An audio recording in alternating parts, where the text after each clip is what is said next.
Welcome back to another great episode of Two Broads Talking Politics. As usual, I am your host, Sophie, and I'm here with your host, Kelly. Hello, Kelly. Hey, everybody. And today's episode is all about the opioid epidemic. This is a topic that is close to my heart and close to Kelly's heart. We are both from Northeastern Ohio originally. Northeastern Ohio is struggling quite a bit with the opioid epidemic. I personally know several people who are affected by it, and I also live with a person who is affected by addiction, not opioid addiction, but alcoholism. So this is a topic that I've wanted to do an episode on for a long time, and today we are joined by Zach Siegel. He's a journalist covering public health and criminal justice with a special focus on the overdose crisis. Welcome, Zach. Hey, thanks for having me. Thanks for joining us. Before we get started, could you tell us a little bit about your background and how you started covering the opioid epidemic? Yeah, so I'm 28 years old now, and between the age of 17 to 22, I was like supremely hooked to opioids, including heroin. And, you know, we can really get into that story as much as you want, but what really stuck with me was like the treatment experience. I went through a couple different kinds of treatment, and I was studying psychology at the time, and I was doing research also in my undergrad. And I just had this like feeling like the way that we treat addiction is like totally unscientific. And, you know, why are we paying so much money for like walks on the beach and massages and stuff like that when there's like medications and therapy that could help addiction just like any other mental health condition. And so I started writing about that stuff, sort of not so much as a journalist at the time because I was doing research for my full-time work. And then slowly I realized like there was a serious public appetite for stories about addiction and journalism about addiction. And this was right around, 2010 when the overdose crisis started to slowly make its way into mainstream media. And then I was freelancing for a website called The Fix, which is primarily about addiction. And then I started freelancing for other websites like The Daily Beast and a few others. And then before I knew it, I was like a full-time journalist. So I just wanted to ask a little bit, you've written and we'll put some links up to some of your stories, but you've written about how your parents helped you, get through the recovery process, especially by supporting you financially in this very expensive process. But I'm wondering, so I'm a parent myself, my kids are still very young, but I'm wondering if there is anything that you can tell us about how you got into opioids in the first place and what sorts of things parents might look for to see if their children need help. Yeah, I mean, that's such a good question, and it's so complicated to give any kind of straightforward answer. So, I think just like speaking personally about my own addiction, I definitely had some problems with like depression and anxiety growing up. And, I wasn't really sure like how to, grow up with some of those problems. And so by the time I was in high school, like smoking pot and taking pills just like sort of helped me calm down a little bit and helped me feel more comfortable in my own skin. And, slowly it moved away from like recreational drug use to really using drugs as like self-medication. And so I think like if, for like a parent, I would just definitely like have a lot of conversations about mental health. And it's just sad that, anyone who goes to therapy or anyone who needs a psychiatrist. Like, there's just so much stigma around that issue.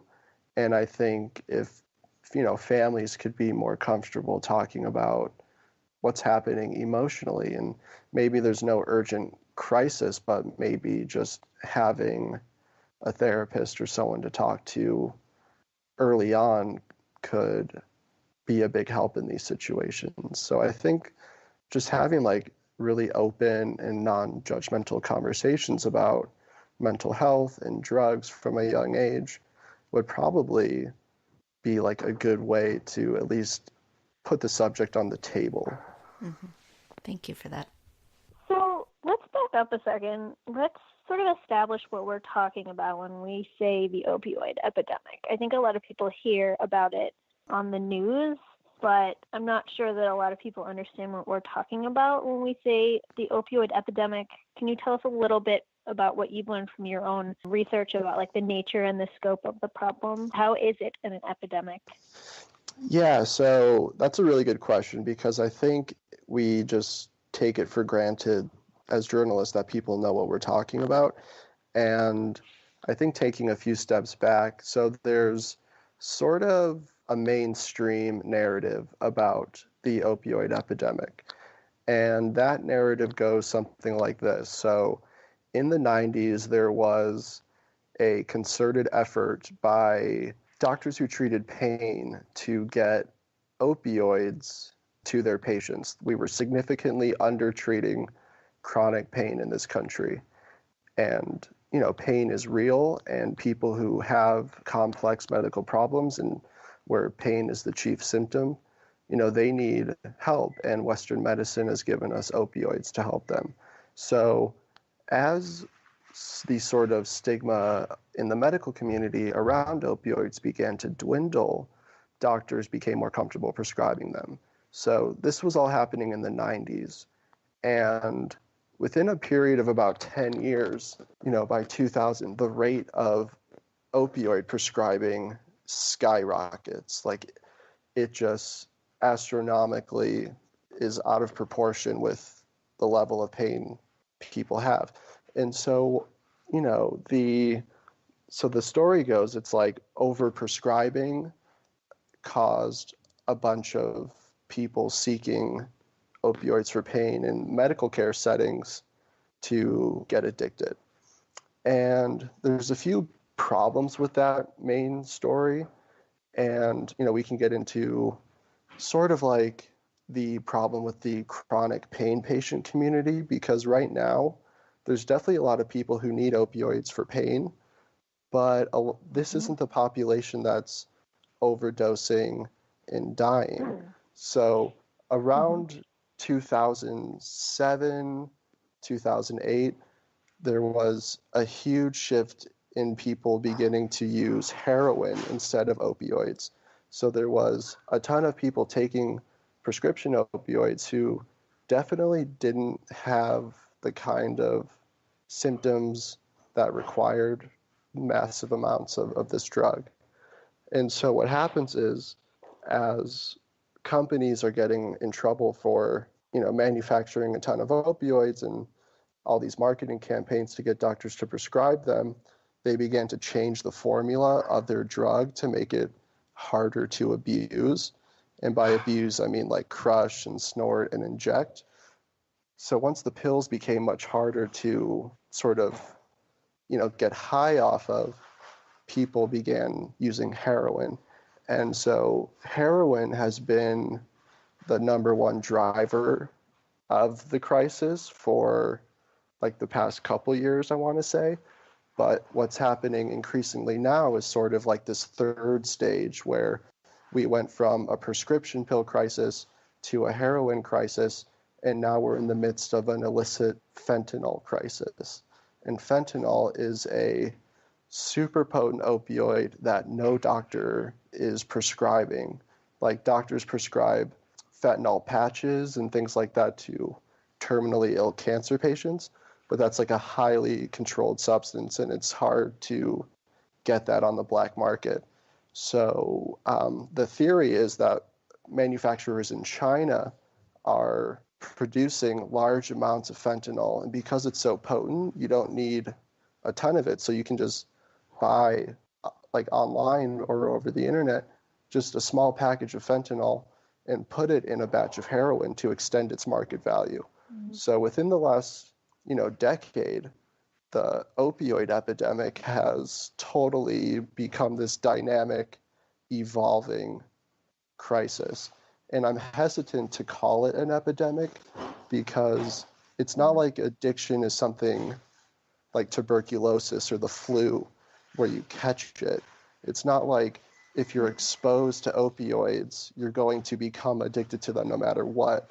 So there's like a vector model of disease that's used to describe epidemics, and it's hard to sort of frame the opioid crisis, or what I like to call it, an overdose crisis, in that term, because there's so much more complicated things happening than people taking pills, getting addicted, and overdosing. So that's might have been a really long explanation, but that's definitely where we are now. We are at the point where it's an overdose crisis. The problem is people overdosing on super potent opioids. That sort of leads into my next question. I write primarily for a company that makes electronic medical record software. And so I spend a lot of time writing about the recent legislation, state-by-state legislation that's been proposed or passed to the overdose crisis. But a lot of the legislation that has been proposed or passed focuses in on restricting patients from doctor shopping, making sure that doctors are checking a central prescription monitoring program to make sure that their patients aren't getting, prescriptions from other doctors, and trying to limit the strength and number of prescriptions that doctors can write for opioids. But it seems to me like these laws don't really do a lot to help people who are already addicted to opioids.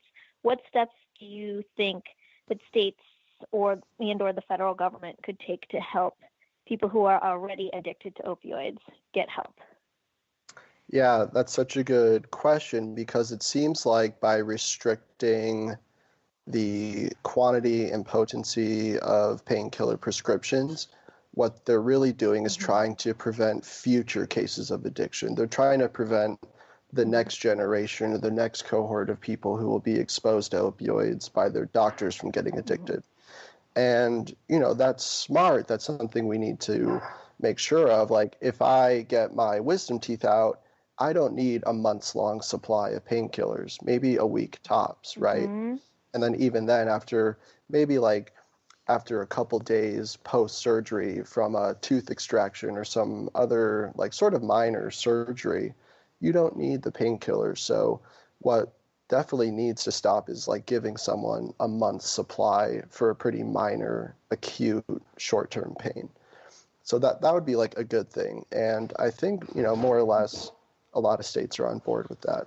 But like I said earlier, one population that's really bearing the brunt from these policies are pain patients who are stabilized on long-term high-potency opioids. And, they need to get their medicine. And so a lot of these policies are sort of interrupting their pain treatment, which is a whole other problem in itself.